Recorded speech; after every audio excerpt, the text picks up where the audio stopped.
Hello बच्चों, as we know कि हमारी कंप्लीट यूनिट ये होने वाली है। हमारे इस यूनिट के अंदर जस्ट 2 टॉपिक्स रहते हैं, एक सब रूटीन सब प्रोग्राम्स एंड एक होगा एरे। आज हम लोग एरे के बारे में डिस्कस करेंगे। एरे क्या होती है? एक collection of homogeneous collection of data elements होती है। होमोजीनियस का मतलब तो आप सब लोग समझते ही हैं, क्या होता है? सिमिलर टाइप के। ठीक है, एरे क्या होती है? एक collection of homogeneous data elements, एक collection of homogeneous data elements. ठीक है, जैसे कि अगर हम लोग अगर क्लास की ही बात करते हैं, एक एग्जांपल लेके हम लोग चलते हैं।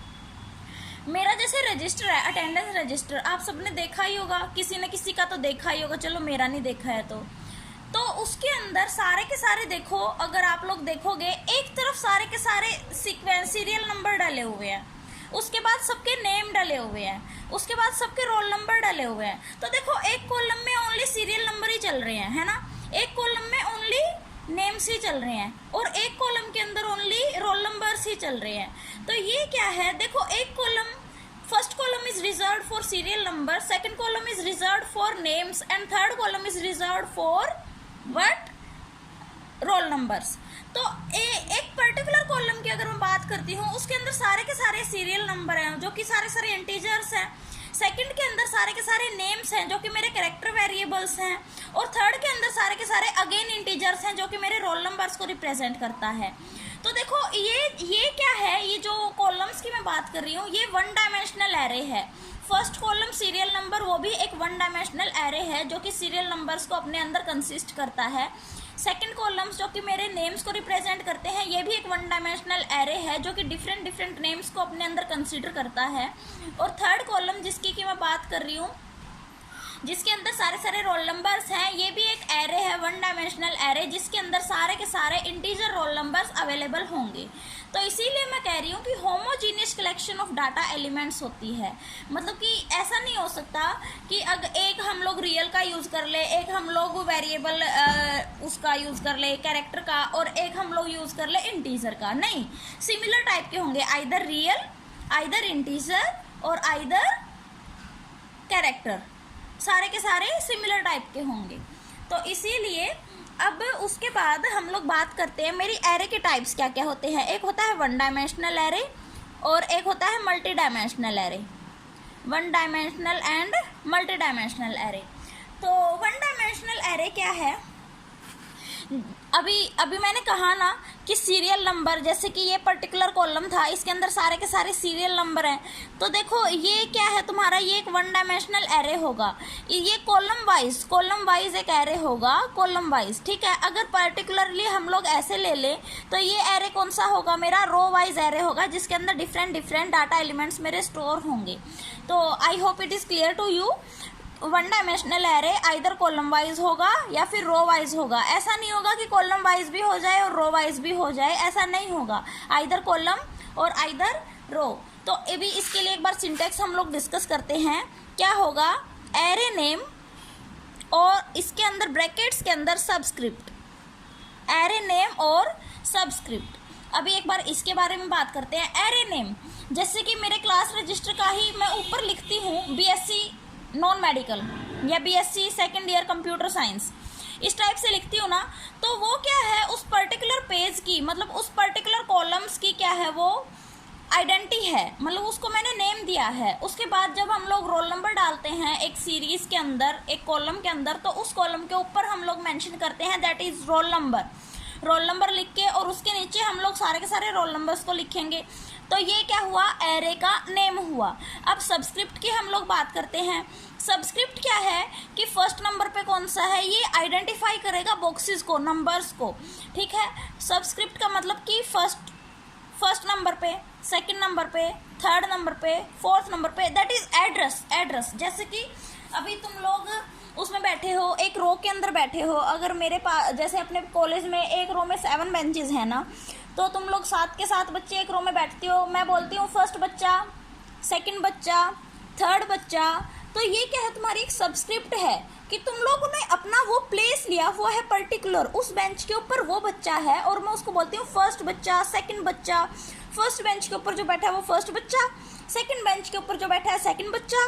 तो इसीलिए ये क्या हुआ, उसने अपना एक प्लेस कंटेन कर लिया। वो क्या है, एक तरह से उसकी आइडेंटिफिकेशन बन गई, उसका एक एड्रेस बन गया उस तक पहुंचने का। तो इसी तरह से मेरी सब्सक्रिप्ट्स होती हैं जो कि एड्रेस होता है हमारा कहीं भी पहुंचने के लिए, किसी भी एरे एलिमेंट तक पहुंचने के लिए। जैसे कि मैं ले लेती हूँ कि मेरे पास एक एरे है जिसका कि नेम है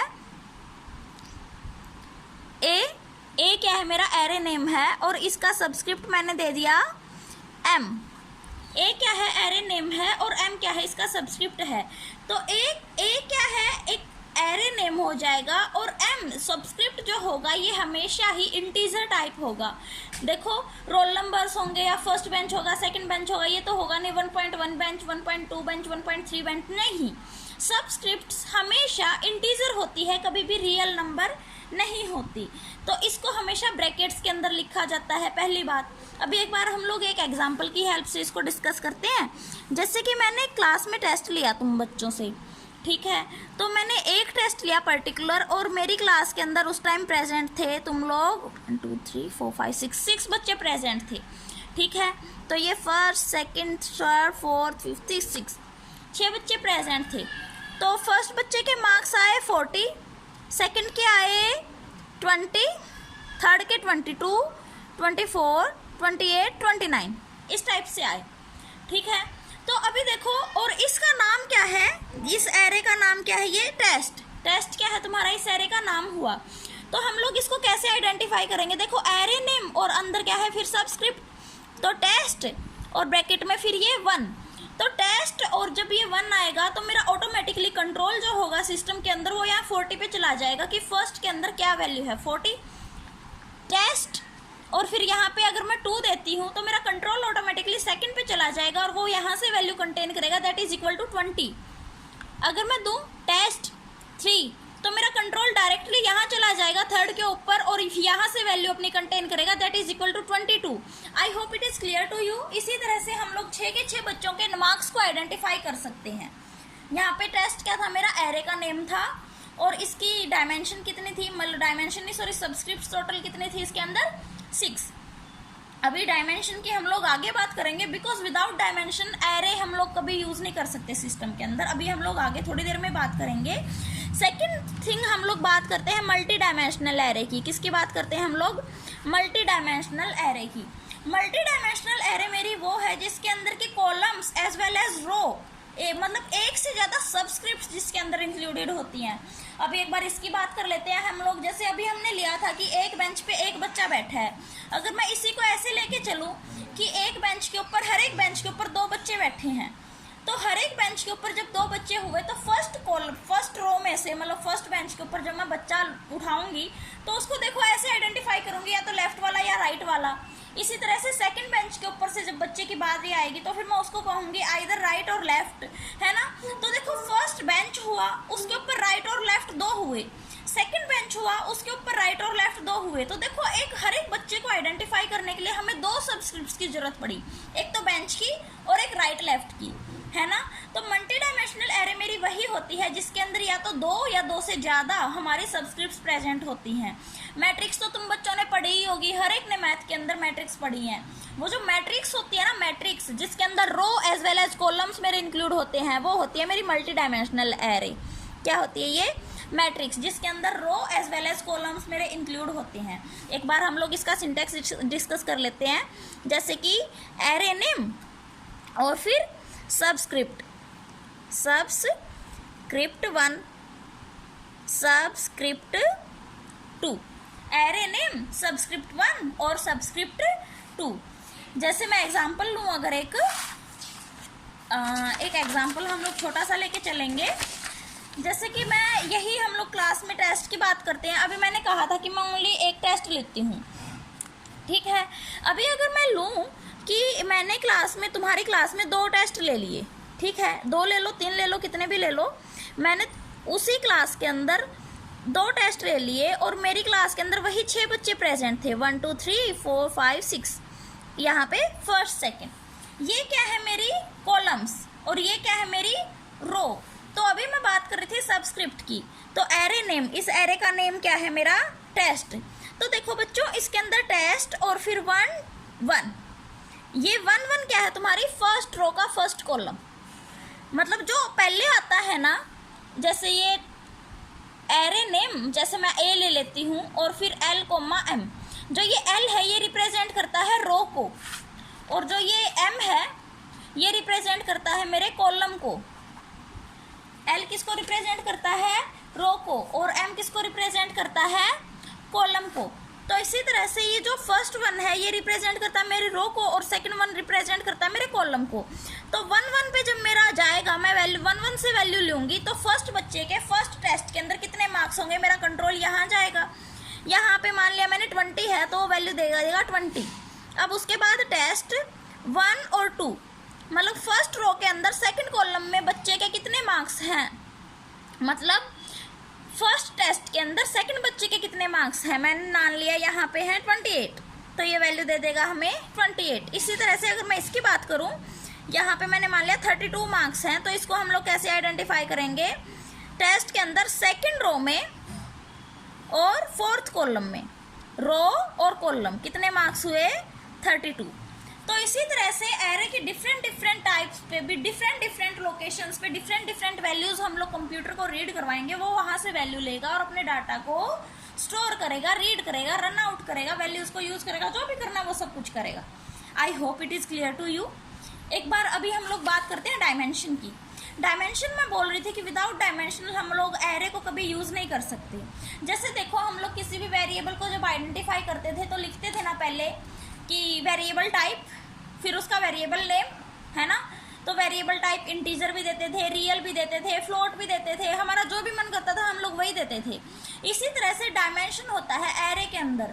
अब देखो, ये जो डिक्लेरेशन थी ये क्या करती थी, हम लोग फिर फॉर्मेट देते थे, फॉर्मेट के अंदर हम लोग स्पेस रिजर्व करवा देते थे। जैसे एक पर्टिकुलर वेरिएबल के लिए अगर मुझे 10 बिट्स का स्पेस रिजर्व करना है, या मुझे 15 का स्पेस रिजर्व करना है, डेसिमल पॉइंट के बिफोर कितने का स्पेस रिजर्व करना है, डेसिमल पॉइंट के बाद कितने का स्पेस रिजर्व करना है, ये सब कुछ हम लोग पढ़ के आ चुके हैं, है ना। तो इसी तरह से यहाँ पे भी डायमेंशन हम जब यूज करेंगे, क्या यूज करेंगे, डायमेंशन। डायमेंशन का मतलब होगा कि अब हम लोग एरे नेम के बाद जितने भी डायमेंशन देंगे उतना ही स्पेस मेरा कंप्यूटर ऑटोमेटिकली उस पर्टिकुलर एरे के लिए रिजर्व कर लेगा।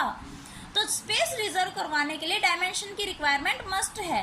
अगर हम लोग डायमेंशन स्टेटमेंट का यूज ना करके डायरेक्ट एरे को यूज करें तो कंप्यूटर के अंदर कोई स्पेस रिजर्व नहीं होगा एरे के लिए। तो इसीलिए हमेशा डायमेंशन स्टेटमेंट की हेल्प से पहले हम लोग एरे की स्पेस रिजर्व करवाएंगे, उसके बाद हम लोग एरे का बाकी का डाटा लेंगे जो भी हमें सब कुछ लेना है। जैसे कि डायमेंशन, उसके बाद array name, dimension array name, then after subscript. Dimension array name और ये क्या है, सबस्क्रिप्ट। जैसे कि मैं लिख लूँ एक बार, एक एग्जांपल लेके हम लोग चले डायमेंशन, और यहाँ पे अगर मैं लूँ एक एरे का जो कि क्लास एक नाम की, क्लास नाम की मैंने एक एरे ले ली, क्लास, डायमेंशन क्लास, और सबस्क्रिप्ट में इसके अंदर दे दूँ 20, डायमेंशन क्लास 20। तो ये क्लास नाम की एक एरे है जिसके लिए कि मैंने 20 का स्पेस रिजर्व करवा दिया और 20 बाइट्स का स्पेस रिजर्व हो गया। और ये 20 क्या है, इसकी डायमेंशन को डिफाइन करता है। मुझे लगता है कि इतना समझ आ गया होगा तुम्हें। उसके बाद एक सेकंड बात हम लोग के लिए जो कि समझनी बहुत ज़्यादा ज़रूरी है, देखो स्पेस कभी भी इंटीजर्स के अंदर ही रिजर्व होता है ना, रियल के अंदर कभी रिजर्व नहीं होता। मतलब कि जैसे तुम लोग कह दो, घर जाके कह दो, अगर तुम्हारी मम्मी ने कुछ बनाया है तो तुम लोग कह दो मेरी तो है ना, मैं तो 3 प्लेट के अंदर खाना खाऊंगा, मैं तो 2 प्लेट के अंदर खाना खाऊंगा। वो तुमने स्पेस रिजर्व कर लिया ना कि ये स्पेस भी मेरा, ये स्पेस भी मेरा। अब कोई ये तो नहीं कहेगा मैं तो हाफ प्लेट तोड़ के उसके अंदर से खाना खाऊंगा, या तो मैं तो 1/4 तोड़ के उसके अंदर से खाना खाऊंगा, ऐसा तो नहीं होता ना। एक बार इसको दूसरी वे से एक बार लेके चलते हैं किसी और एग्जाम्पल की हेल्प से। एग्जाम्पल तो ये भी अच्छा था, जैसे कि तुम लोगों के पास स्पेस रिजर्वेशन की बात चल रही है ना। जैसे तुम लोग क्लास जब एडमिशन लेते हो, एडमिशन के टाइम पे तो जैसे फर्स्ट बच्चा आया, उसका स्पेस रिजर्व हो गया, उसको एक रोल नंबर मिल गया पर्टिकुलर 1 और उसका वो स्पेस रिजर्व हो गया। उसके बाद सेकंड बच्चा आया, उसको स्पेस मिला 2, थर्ड बच्चा आया, उसको स्पेस मिला 3। तो उनके स्पेस रिजर्वेशन होते चले गए ना। अब ये तो है नहीं कि फर्स्ट बच्चा आया उसको मिला 1.1, सेकंड को मिला 1.2, 3 को मिला 1.3, नहीं, स्पेस पर्टिकुलर सारे के सबको इंटीजर रोल नंबर्स मिले हैं ना, मतलब सबका इंटीजर में स्पेस रिजर्व हुआ है। अब एक और एग्जाम्पल की हम लोग बात करते हैं, जैसे कि हम लोग क्लास में बात करते हैं, हम भाई इस क्लास में कितने बच्चे हैं, हम कहीं 45, 65, 85, कभी भी ये तो नहीं कहते ना 85.2, 89.8, इस टाइप से तो कभी नहीं कहते, इंटीजर फॉर्म में कहते हैं ना, बिकॉज वो तुम्हारा एक स्पेस है कि हाँ इस क्लास की स्ट्रेंथ 82 है और मुझे 82 बेंचेस की रिक्वायरमेंट है इन बच्चों को एडजस्ट करने के लिए, या मुझे 82 पूरे स्पेसिस चाहिए इन बच्चों को एडजस्ट करने के लिए। तो ये क्या थी, तुम्हारी स्पेस की रिक्वायरमेंट थी। तो स्पेस हमेशा ही क्या होता है, तुम्हारा इंटीजर टाइप का होता है, कभी भी रियल नहीं आता। तो डायमेंशन के अंदर जब भी तुम लोग एरे का स्पेस मेंशन करोगे तो वो हमेशा इंटीजर टाइप होएगा, कभी भी रियल टाइप नहीं होगा। I hope it is clear to you all. अभी एक बार हम लोग एरे के एलिमेंट्स को रीड कैसे करते हैं उसके बारे में बात करते हैं।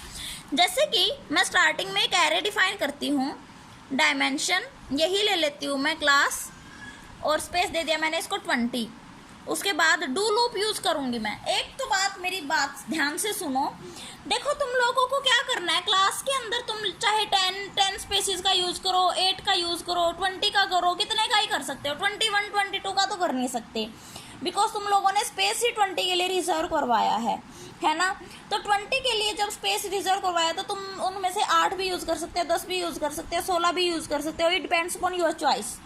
तो इसी तरह से हम लोग बार बार उसी एरे के अंदर एलिमेंट्स तो एंटर करेंगे ना, क्लास के अंदर ही तो डाल लेंगे, ये तो है नहीं एक बार तो क्लास के अंदर डाल दिया, एक बार जाके नेम के अंदर डाल दिया, एक बार कहीं डाल दिया, सब के सब एलिमेंट्स को उस क्लास के अंदर ही डाल लेंगे ना। अभी जो हमें रीड करवाने हैं एक बार क्लास को फिलअप करके फिर हम लोग आगे चलेंगे।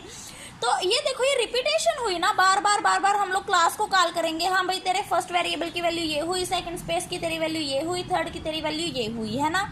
तो इसीलिए हम लोग जो ये बार बार रिकॉल कर रहे हैं, रिपीट कर रहे हैं, तो हम लोग किसका यूज करेंगे, डू लूप का। डू याद आया, उसके बाद क्या यूज करेंगे हम लोग, स्टेटमेंट लेबल नंबर मैं मान लेती हूँ 10 है, ठीक है। उसके बाद एक वेरिएबल ले लूँगा पर्टिकुलर, जैसे मैंने आई ले लिया, आई इज इक्वल टू 1 2, मैं मान लेती हूँ कि मैं इसमें से स्पेसिस यूज करूँगी 6 का। तो इसका मतलब क्या होगा कि मैं 1 से लेके 6 तक की वैल्यूज को एंटर करूंगी कंप्यूटर के अंदर और उसे रीड करवाना होगा आई वेरिएबल की हेल्प से। एरे के अंदर जब भी हम लोग एलिमेंट्स को एंटर करेंगे तो एक पर्टिकुलर वेरिएबल लेंगे, ठीक है। तो अभी आगे क्या होगा, रीड होंगे हमारे वेरिएबल्स, रीड स्टेटमेंट का यूज हुआ, स्टार क्लास, है ना। और ये क्या हुआ मेरा आई, क्लास के अंदर ब्रैकेट्स में मेरा आई क्यों आया, क्योंकि देखो आई की वैल्यू मेरी 1 से 6 तक वेरी करेगी ना, और क्लास के अंदर ब्रैकेट्स में ही मेरा स्पेस है, सबस्क्रिप्ट है, तो पहले ये फर्स्ट स्पेस पे जाएगा, फिर वहाँ की वैल्यू हम लोग डाल देंगे 20, फिर ये सेकंड स्पेस पे जाएगा 22, थर्ड स्पेस पे जाएगा 25, फोर्थ स्पेस पे जाएगा 28, इसी तरह से 6 स्पेसिस तक मूव करेगा, उसके बाद कंट्रोल मेरा बाहर आ जाएगा, ठीक है। उसके बाद 10 और फिर कंटिन्यू। तो ऐसे हम लोग क्या करेंगे, एरे के अंदर जो एलिमेंट्स होंगे उनकी वैल्यूज को एंटर करवाएंगे, जैसे कि क्लास 1 आई की वैल्यू 1 से 6 वेरी कर रही है ना, तो क्लास के अंदर जो फर्स्ट स्पेस हुआ इसके अंदर हम लोग वैल्यू एंटर कर देंगे, class 2, class 3, class 4, class 5 and class 6, ठीक है बच्चों। तो ये था हमारा एरे के अंदर एलिमेंट्स को एंटर करने का तरीका। I hope it is clear to you. अगर कोई डाउट होगा तो अभी हमारे कॉलेजेस तो ओपन हो ही चुके हैं, हम लोग फेस टू फेस बैठ के डिस्कस कर लेंगे, फिर भी अभी थोड़ी देर में हम लोग जब क्लास लेंगे तब डिस्कस कर लेंगे उसके अंदर। चलो ठीक है, आज का लेक्चर इतना ही, थैंक यू।